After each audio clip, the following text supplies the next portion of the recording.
Mossy Quinn, a double header here today in Croke Park for the All-Ireland Club Senior semi-finals. It was Kilmacud Crokes against Kerrin O'Rahillys in the first game, 1-14 to 14 points in the end. Kilmacud came out on top. What did you make of the game?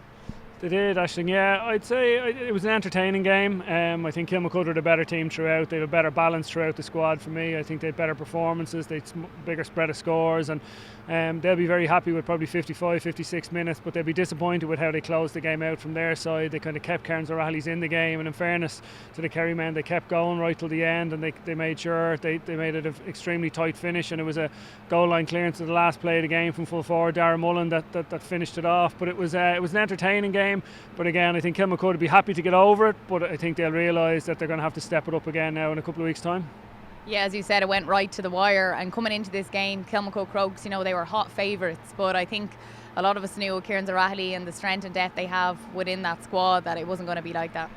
No, it wasn't, and you could see a couple of their big performers are household names, and David Moran was exceptional again. He gave some of his high fielding here today. It was worth coming in for loan, and again his kick pass and his high fielding is one of the standout things, but he offered an awful lot around the middle of the pitch, and Tommy Walsh was always a threat inside. He had a very interesting battle with Theo Clancy, the young Kilmacud Crokes full back, and it was enjoyable watching them. He's a huge man, uses physical strength very well, kicked a good score, set up a couple of scores, and you could see they were dangerous, but they were a little bit, to be honest, they were a little bit reliant on those lads. I actually would have liked to have seen them let it into Tommy Walsh a little bit more. Thought they could have kicked the ball a little bit more. I think at times they were probably a little bit safe. Crokes didn't exactly flood guys back. I know Andrew McGowan was trying to get back and give a little bit of protection to the full back line, but not too much. And I think when Kerrin O'Rahillys look at the video, they probably think they could have been a bit more, not necessarily route one, but certainly tested the full back line a little bit more, Crokes.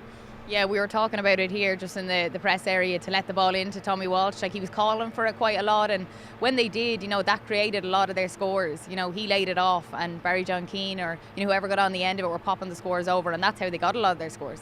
It was, yeah, and again, you have to find the balance within the game. You can't be just lumping aimless ball in. There has to be a kind of a method behind it, and a couple of times they had a brilliant score here in the first half. It was his textbook of GA scores. You'd see a long catch David Moran from a kick out, ball into the centre forward, diagonal ball into Tommy Walsh, he laid it off, and Barry John Keane clipped it over. But the frustration was they only had a handful of them, if even, in the game, so they would have liked to have created more opportunities like that. And again, it's, I suppose, from their side, when they review it, they'll look and think that could have been something they could have gone after a little bit more.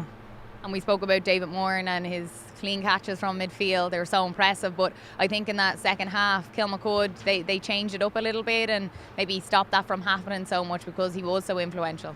They did, yeah. To me, it looked like Rory O'Carroll went. He started off on Ben Shovelin, the Kilmacud midfielder, and he was having a bit of joy there. But Kilmacud seemed to make a change, and Rory O'Carroll competed with him. Rory wasn't going to catch the ball; he was looking to break ball as much as possible. And then Craig Diaz was coming in as well to kind of support. So they were nearly doubling up on him around the middle, and it definitely helped stem the tide a little bit from a midfield perspective, from a Crokes point of view. And for Kilmacud, Shane Walsh, he wasn't on his normal form. He still played really well, but he wasn't at Shane Walsh form as such. They said he had a little bit of a knock, but I suppose it's impressive to see all the other lads step up around him and still for them to get the win. Yeah, and to be honest, I think as good as Shane Walsh has been for Kilmacud, and he's been excellent, and he's helped them get over the line on a couple of occasions, they're a really good team. You don't get to back-to-back All-Ireland club finals if you don't have a really strong starting 15 and then subs coming in, and they showed that again today. They've got really good other players, other forwards up there. Shane Cunningham, Darragh Mullen today, both got a couple of points from play each, and they look dangerous, and they have that threat, Hugh Kenny obviously as well scored a goal and 2 points, so they have other forwards that, so while Shane Walsh might from a scoreline point of view didn't really set the scoreboard alight, he set up 2 one-on-ones. He had 2 really strong direct runs through the middle. Another day they might have been finished, so that would have been 2 assists for goals. So again, it just speaks to the strength of the Kilmacud forward line. And the concern that a lot of maybe Kilmacud ones will have leaving here today is what happened against Kilmacud in last year's All-Ireland final, that last minute goal. It was a similar situation today when they had the last kick of the game for Kerrin O'Rahilly. David Moran got a fist to it, but it was cleared off the line, and Kilmacud were saved literally at that moment. So is that a concern, I suppose, going into the All-Ireland, that they can't close out games? It definitely is something they're going to have a look at, yeah, and it's something that you'd imagine they've enough experience there, and guys who've been around both with club and inter-county that can take control in those moments, and I think that's something that they're in that situation. It's a hard thing to replicate when you're right in the heat of battling an All-Ireland final, All-Ireland semi-final, but it is something they're going to have to look at in the next week or two, and obviously put themselves into a situation where they're able to either control possession a little bit better, or even perhaps stay on the front foot a little bit rather than dropping off in those last few minutes, which is what they seem to do today. Some of the changes as well coming near the end seem to disrupt their momentum a little bit, so it's something they'll have to have a look at, and certainly they will talk about it, something to be aware of going into the finals for sure.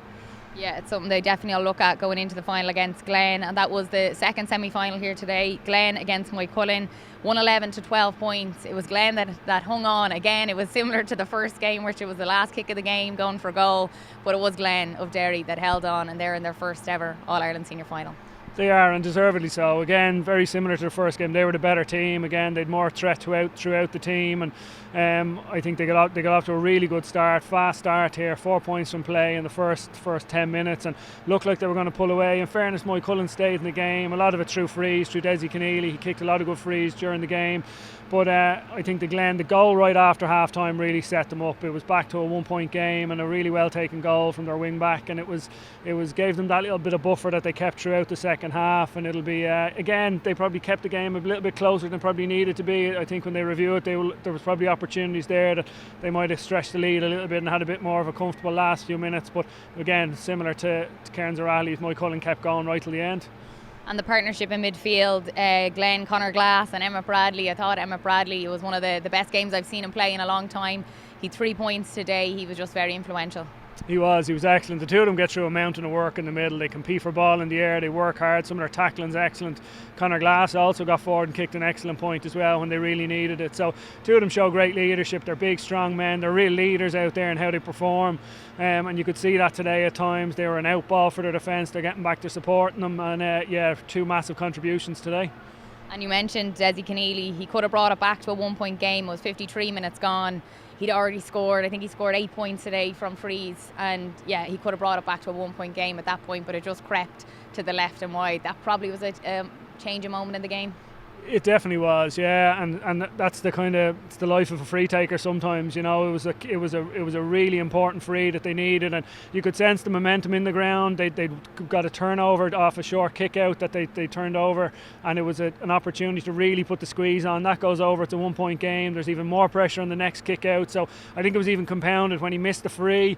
You could see the kind of deflation within the Moycullen team, and it was an easy kick out. The second kick out then from a Glen point of view, I'd say the Glen keeper was delighted with that. So it definitely took the pressure off, and it changed the dynamic going into the last few minutes. And he was probably their standout forward. He didn't score from play, but he showed brilliantly throughout. His frees were excellent, but that will be one he'll have regrets on.